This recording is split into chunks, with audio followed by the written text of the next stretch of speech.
Qui aurait pensé un jour me voir vêtu d'une tunique des Blues? Surtout pas moi. Salut à tous les cracks du football anglais, vous êtes sur All In PL et aujourd'hui c'est mes pronos du vendredi sur 3 des matchs de la 7ème journée de Premier League. On va pronostiquer ensemble le match Manchester United-Sunderland, Arsenal-West Ham et évidemment le choc de cette 7ème journée, Chelsea-Liverpool.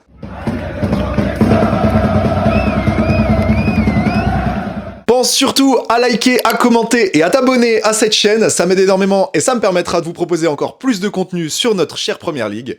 Donc on va commencer ce débrief sur le match d'ouverture que sera Manchester United face à Sunderland. Deux clubs qui ne se sont pas rencontrés depuis longtemps. Voilà, la dernière opposition entre les deux clubs date de 2017, qui s'était conclue sur une victoire de Manchester United. C'est un match qui est plutôt attendu du côté des fans de United parce que, déjà, on est sur une série noire, voilà, sur une série très difficile.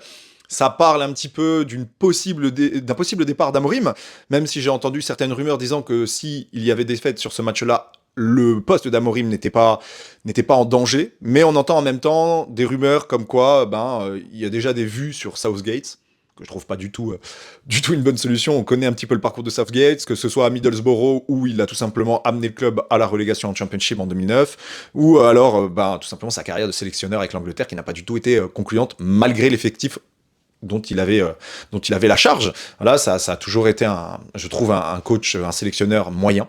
Mais bon, ce serait une solution envisagée par le board de Manchester United.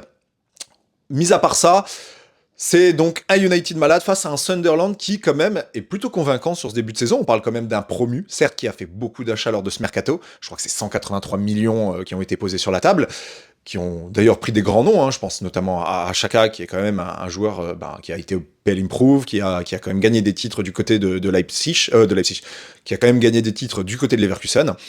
Donc on va voir un petit peu ce que ça donne.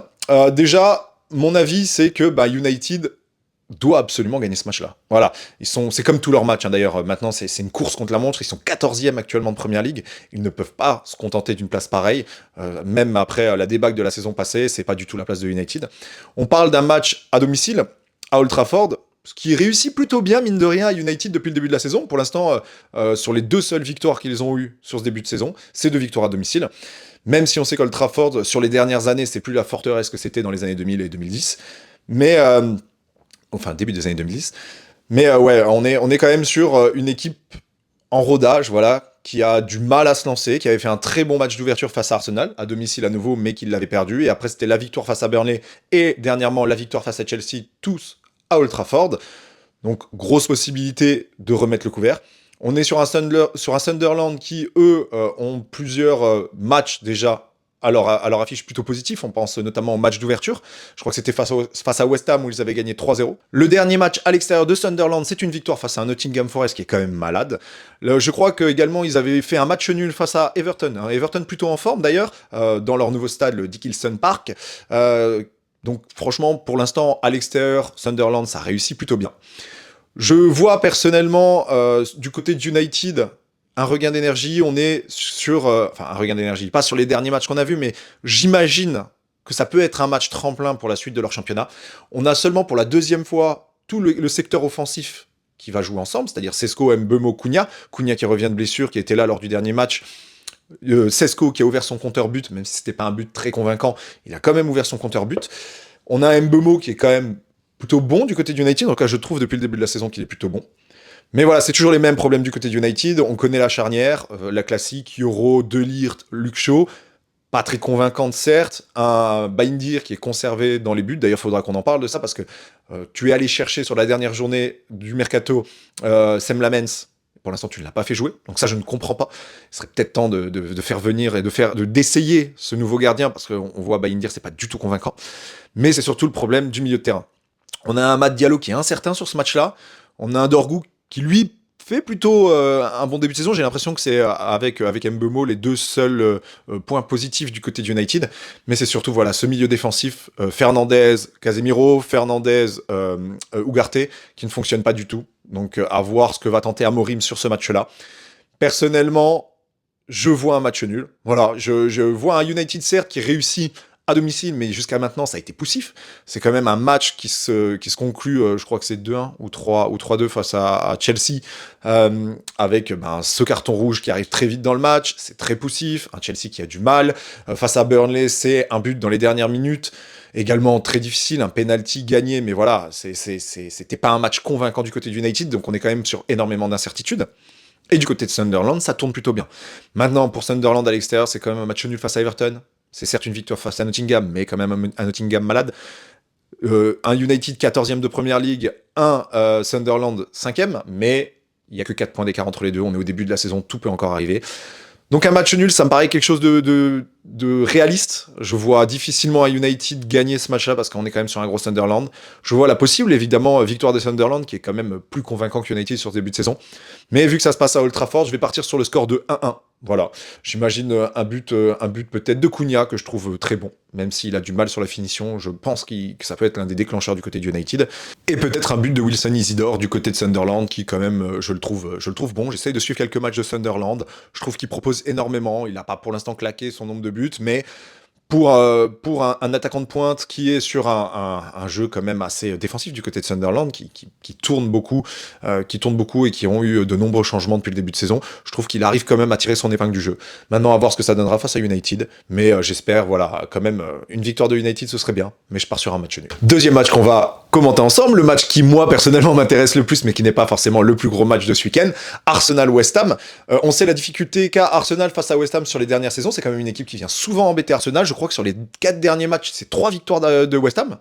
Non, sur les 5 derniers matchs, pardon, c'est 3 victoires de West Ham. On sait que sur les dernières saisons, ça a été vraiment une équipe qui est venue nous embêter, qui nous a fait perdre énormément de points dans la course au titre, malgré des grosses victoires, mais des fois, West Ham, voilà, était le genre d'équipe à venir embêter. Maintenant, on est sur une dynamique très négative du côté de West Ham, et une dynamique plutôt positive du côté d'Arsenal. Donc déjà ça va jouer. Ça se déroule à l'Emirates, qui est quand même un stade dans lequel Arsenal perd peu. Voilà, c'est une forteresse. Surtout avec l'effectif qu'on connaît aujourd'hui qui prend très peu de buts. Je crois que sur le début de saison, toute compétition confondue, on est seulement à 4 buts encaissés de la part d'Arsenal.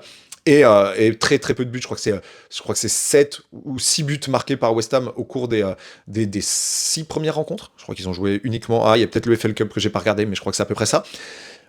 Du côté de West Ham, on va en parler rapidement, on est sur un Paqueta en mi-forme, voilà, pas très convaincant pour l'instant, un Areola qui fait un très mauvais début de saison, mais du côté de West Ham, il y a quand même Bowen qui fait un très très bon début de saison, qui a marqué sur les 3 dernières rencontres, je crois, voilà, et le joueur à surveiller du côté de West Ham, mais voilà, on reste sur un West Ham très peu convaincant sur ce début de saison, qui viennent de changer en plus d'entraîneur. On a Nuno Espirito Santos qui vient de prendre et qui a fait uniquement son premier match face à Everton, un nul également, je crois, comme Sunderland, qui ont fait 1-1, voilà. Donc, à voir ce que ça va donner. Le temps quand même que les préceptes de Espirito Santos viennent jusqu'aux joueurs de West Ham, ça va prendre un petit peu de temps, donc je ne les vois pas forcément pour le moment en place, face à un Arsenal qu'on connaît, qui est dominant sur tous ces matchs, qui oblige toutes les équipes adverses à jouer en bloc bas, et qui défensivement est très costaud, qui prend très peu de buts, face à une équipe de West Ham qui a du mal à en marquer. Si Bowen réussit à être contenancé sur ce match-là, je ne vois pas un West Ham s'en sortir. Pour ce qui est un petit peu du côté d'Arsenal, je vois forcément, avec le retour de Ødegaard, le schéma classique. Donc on a nos 4 de derrière, c'est toujours les mêmes, ça ne bouge pas. Mais je vois un Ødegaard en numéro 10, un Zubimendi, Rice un peu plus bas, et le retour de Eze sur l'aile gauche, et de Saka également, qui prend la place donc de Madueke suite à la blessure de Madueke, et qui fait plutôt un bon retour. On l'a vu cette semaine, qui a fait plutôt un bon match, et surtout qui avait fait un très bon match face à City quand il était rentré sur le terrain. Donc je vois un Arsenal dominant, je vois un très gros match de Ødegaard. Voilà, si je devais sortir des joueurs, du côté d'Arsenal, je vois Ødegaard comme le joueur qui peut faire les grosses différences sur ce match-là. Si on a la main mise sur le match, il va dérouler, comme il a fait cette semaine. Et du côté de West Ham, ça va beaucoup dépendre de Bowen. Voilà, Bowen fait tellement un très très bon début de saison, que si Bowen s'en sort, West Ham peut être dangereux. Si Arsenal réussit à le contenancer, je pense qu'on aura face à nous un West Ham totalement inoffensif. Je vois une victoire large, 3-0, c'est à domicile, Arsenal prend peu de buts, on doit avoir un Victor Gyökeres qui en marque, et surtout, on n'a pas le choix. Avec le match qui arrive, le gros choc qui est Chelsea-Liverpool, Arsenal doit engranger le plus de points possible, parce que si Liverpool perd ou fait un match nul, Arsenal passera devant. Soit en étant à égalité de points avec un goal average plus positif, soit tout simplement en passant à 1 point devant Liverpool, si Liverpool perd son match. Donc c'est vraiment une victoire très importante. Il faut se redonner aussi la confiance face à West Ham, qui est quand même une de nos bêtes noires sur les 3 dernières saisons. Donc je ne vois pas autre chose de possible qu'une victoire d'Arsenal sur ce match-là. Et on va venir sur le gros choc de ce week-end, donc Chelsea-Liverpool au Bridge. Ah, c'est un match qu'on attend quand même énormément du côté d'Arsenal en tout cas, mais également du côté de Chelsea et de Liverpool. On est sur ces derniers temps quand même un Liverpool extrêmement dominateur face à Chelsea. Voilà, je crois que sur les 10 dernières rencontres, c'est une victoire de Chelsea, 4 nuls, 5 victoires de Liverpool. Donc quand même, Liverpool a l'ascendant sur la plupart des matchs. Mais on est sur 2 équipes malades. Voilà. Liverpool actuellement, c'est 2 défaites sur les 2 derniers matchs. L'une face à Crystal Palace, l'autre face à Galatasaray cette semaine. Et du côté de Chelsea, on est sur une victoire face à Benfica. Et je crois que c'est deux défaites. 2 défaites en première ligue. Oui, c'est bien ça, 2 défaites, un match nul, qui a du mal à tout simplement trouver son rythme et trouver son mode de jeu. On voit un Maresca qui ne trouve pas les solutions. Voilà, cette Coupe du Monde des clubs nous a tout simplement prouvé que ça ne permettait pas de vraiment visualiser le niveau d'une équipe. Ils ont certes gagné cette compétition-là, qui a été un peu controversée parce que leur tirage n'était pas forcément très difficile, et au final, cette finale, ils ont surnagé dessus. Mais voilà, c'est un peu l'arbre qui cache la forêt. Je vois un Maresca qui panique beaucoup, qui n'arrive pas à trouver de solution. Mais le plus gros problème de Chelsea sur ce début de saison, c'est les blessures. Bon, je crois que c'est 10 blessés, ou en tout cas 9 blessés, et on a en plus un Chalobah qui est tout simplement suspendu sur ce match-là. Donc une charnière centrale qui va être complètement remaniée, et autant de vous dire que c'est pas du tout convaincant. La charnière Hachempong, Badiashile, jusqu'à présent, elle nous a toujours prouvé qu'elle fonctionnait pas du tout même sur les années précédentes, et même sur cette saison-là, ça fonctionne pas. C'est un nombre de buts pris par Chelsea avec les 2 là derrière, incommensurable, c'est abusé. On a toujours un Cole Palmer blessé, on a un Hadar Abioyo qui s'est blessé également. C'est l'hécatombe du côté de Chelsea, l'hécatombe. De la blessée, Colwill depuis le début de la saison, c'est un remaniement constant. Mais il y a quand même des sûretés du côté de Chelsea, même si sur les derniers matchs, Joao Pedro sur les 2 derniers matchs, n'a pas été très convaincant. Ça reste un joueur sur lequel on peut compter sur ce genre de match. Il est très fort, il est très bon depuis le début de la saison. Un Pedro Neto que je trouve également très très bon. On a le jeune Estevao, qui moi m'a plutôt convaincu sur ce début de saison, et un Reece James toujours au top. Du côté d'Enzo Fernandez, je trouve pas qu'il fasse un mauvais début de saison, mais c'est toujours les mêmes problèmes avec Fernandez. C'est un joueur qui balle au pied et très très bon, mais qui dans le jeu sans ballon a beaucoup de mal. Et face à un Liverpool qui plutôt a tendance à dominer les matchs en termes de possession, je sens qu'il va être mis en difficulté au milieu de terrain. Après, le gros point fort de Chelsea, et le joueur sur lequel je pense que tout le club compte le plus, c'est Caicedo, qui nous sort un exceptionnel début de saison, qui est ce joueur, le meilleur joueur du côté de Chelsea. Ça va beaucoup dépendre de son match à lui. S'il réussit à dominer le milieu de terrain Gravenberch, McAllister, à ce moment-là, Chelsea aura toutes ses chances. Si, au contraire, il fait un mauvais match, Chelsea va être très très vite en difficulté. Parce que, autant offensivement, Chelsea, j'ai pas trop de difficultés, mais défensivement, ça va être très dur. Sanchez, c'est une très très mauvais. Franchement, Sanchez, en termes de gardien, c'est une catastrophe, le nombre d'erreurs qu'il fait.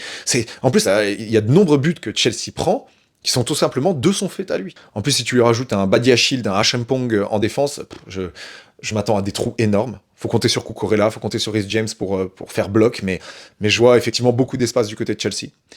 Et du côté de Liverpool, c'est en ce moment la crise. si on peut déjà parler de crise, mais on parle d'une équipe qui ne convainc pas depuis le début de la saison. J'en parlais déjà lors de mes autres débriefs, et un petit peu de Liverpool en globalité.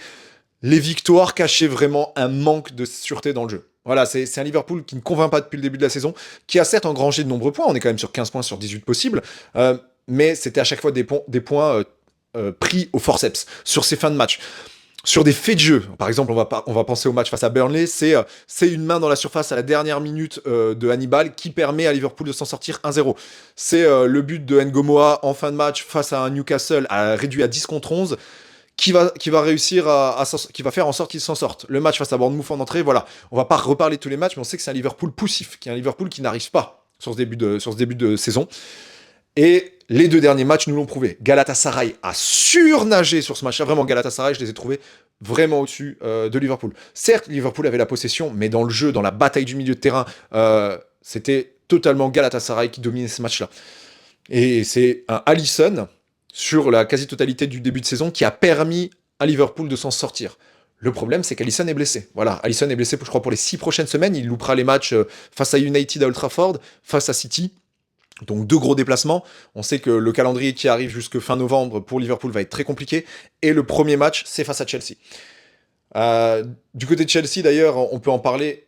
C'est un nombre de cartons rouges qu'ils ont pris sur les derniers matchs. Je crois que c'est 3 sur les 5 derniers matchs. Ils n'arrêtent pas de finir à 10 contre 11. Il faut vraiment que Maresca fasse quelque chose de ce côté-là. Et du côté de Liverpool, c'est des joueurs invisibles. Je pense notamment à un Wirtz qui ne pose pas du tout, qui ne pèse pas du tout sur le match et sur le milieu de terrain. On a un Salah qui n'y arrive pas sur ce début de saison, qui n'arrive pas tout simplement à retrouver le niveau qu'il avait la saison passée. On pouvait s'y attendre. Il a 33 ans cette année. Il était sur une saison all-time. On savait qu'il ne réussirait pas à refaire un match enfin une saison comme il avait pu faire la saison passée. Et aussi, on est sur un Konaté que je trouve décevant, mais vraiment décevant sur ce début de saison. Les seuls vrais réussites du côté de Liverpool, c'est Gravenberch, c'est Ekitike, qui est blessé aussi, incertain, mais blessé. Normalement, il ne devrait pas jouer sur ce match-là. Et Alisson blessé. Van Dijk, c'est en demi-teinte. Il y a des matchs, je suis très convaincu, il y a des matchs, j'ai un peu plus de mal. Donc je vois quand même un Liverpool qui arrive avec beaucoup d'incertitudes, qui se déplace au Bridge, qui est sur 2 défaites, qui a certes besoin de retrouver de la confiance, tout comme le Chelsea d'ailleurs, mais qui n'y arrive plus en fait. Et voilà, depuis le début de la saison, je ne vois pas un grand Liverpool. Je vois un Liverpool qui réussit à tirer des points, je vois un Liverpool qui est des fois chanceux, on peut le dire, qui est des fois très poussif, mais qui n'est pas convaincant du tout. Donc ça va être un match disputé, on est face à 2 équipes qui ont besoin de se mettre en confiance. Personnellement, j'espère qu'aucune des deux va se mettre en confiance. Je vois un nul, parce que si on regarde sur les derniers matchs, c'est quand même 4 nuls sur les 10 derniers matchs entre Chelsea et Liverpool. Et je vois à nouveau ce genre de match arriver. Mais c'est 2 équipes qui défensivement ne sont pas convaincants, et qui offensivement sont convaincants, qui ont tendance à marquer beaucoup de buts. Donc, je vois un match nul sur un score du type 2-2. Voilà. Peut-être 3-3, mais je vois un match nul. Je vois 2 équipes qui vont partir, ça va partir dans tous les sens. De toute façon, on le sait, hein, souvent les matchs Chelsea et Liverpool, c'est des beaux matchs à regarder. Mais vu les défenses passoires que ça va être, je pense, un gros nombre de buts qui va rentrer. En plus, Liverpool a tendance à s'en prendre au moins 2 par match. Je pense que Chelsea, c'est 8 buts, donc c'est un peu plus de 1 par match depuis le début de la saison. Si je devais sortir des facteurs, c'est des facteurs qui pourraient surnager sur le match ou qui pourraient en fait faire la différence. Bah, évidemment, du côté de Chelsea, ça va être Caicedo. Voilà, si on a un grand Caicedo, on a déjà un milieu de terrain qui est sûr. Et surtout, il va pouvoir alléger un petit peu la défense, qui, voilà, elle n'est pas sûre du tout. Et du côté de Liverpool, pour moi, le facteur X, ça va être Konaté. Si Konaté fait un grand match, Liverpool va réussir. Parce que Liverpool aura cette charnière. On sait que Virgil van Dijk, ça va être voilà, c'est pas un joueur qui fait des mauvais matchs. Il va être toujours soit moyen, soit très bon.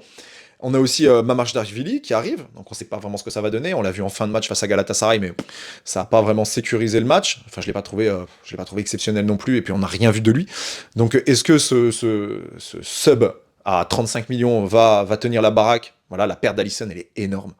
Le Isaac aussi, est-ce que Isaac va réussir enfin à se mettre en jambes? On sait que sans préparation, il a beaucoup de mal à tenir la cadence, et il risque de jouer les 90 minutes, parce qu'avec un Ekitike qui ne joue pas, il n'y a personne vraiment pour le remplacer. Curtis Jones, qui rentre beaucoup sur le terrain, ça va être très compliqué. Szoboszlai n'a pas convaincu sur les 2 derniers matchs. Gravenberch a fait un très mauvais match face à Galatasaray, ce qui est très rare. Qu'est-ce que ça va donner? Donc voilà, je vois le score de 2-2. J'espère le score de 2-2. J'espère que Chelsea va faire un grand match, voire une victoire de Chelsea. En vrai, ça me va. Hein. Ça me va, je prends. L'objectif pour moi, c'est qu'Arsenal passe devant. Il est temps que ça arrive. Mais c'est vrai qu'on est sur 2 équipes malades. Donc qu'est-ce qui va se passer? Je ne sais pas. Voilà donc pour tous mes pronostics pour cette 7e journée de Première Ligue. On verra ensemble et on détaillera certains des matchs. Je vous souhaite à tous en tout cas un très bon week-end de PL. Salut mes cracks.